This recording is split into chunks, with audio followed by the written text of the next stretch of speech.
Taylen and Riley, you guys are coming off of a nice by-district series win, but a little bit different. You really played well first game, had to kind of grind out the second game.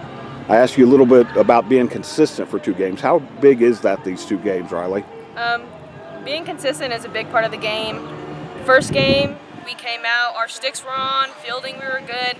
Second game we came out and it was a little rocky, but I think being consistent through the lineup and on the field is a big part of the game, because if we're not consistent, then errors are going to happen, and we can't have errors in big games like this.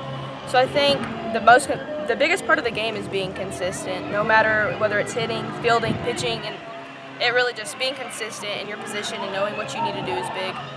And Taylen, you've been consistently good, especially in key situations with the bat. What is it that kind of drives you or gets you going in those kind of situations? I mean, my mentality when I'm up to bat is just to swing hard and just see where the ball goes. I mean, my goal is whenever people are on base is to score them and just get as many RBIs as I can. You've gotten pretty good at that, and I asked you this when we were talking before, Riley. When you look and you see that Taylen's coming up to those situations, how much does that kind of give you a jolt of confidence that something good's about to happen? It gives me the most confidence, because I know that when she goes up to bat, that ball is going to be hammered. Like the feeling when I had on second base after I got myself a double, as soon as she got up, I was like, she's going to hit this ball in the gap and we're going to win. Next at bat comes up in the gap and I'm scoring. And it just, I was so excited. I had butterflies, I had chills, and I know she did too. I did too. We'll flip that around, Taylen. You lean on Riley quite a bit when she's in the circle. She was spectacular in the first game. Had some ups and downs against Randall in the second game, but when she goes out and takes the ball, what does that do for you guys as a team? I mean, I think it really fired us up and got us going after that.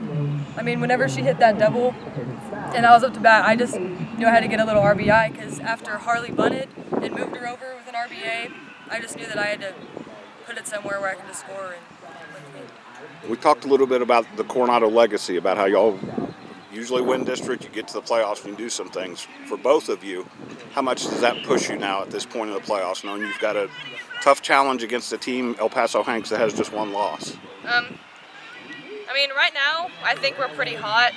So, I mean, Friday and Saturday, we're just going to go out with confidence and know that no matter what position we're playing or who we're playing, we're just going to play with confidence and know that we're a good team and we'll go out there and put everything on the field. And Taylen, kind of the same thing. Do you feel like this team is taking the right steps now as you move forward in the playoffs? Yes, sir, but I think that we need to focus on the next game and not think about the last ones. Like, I know we won the last ones, but now we need to focus on the further opponents that we're going to be playing, because those are what's going to help us get farther into playoffs.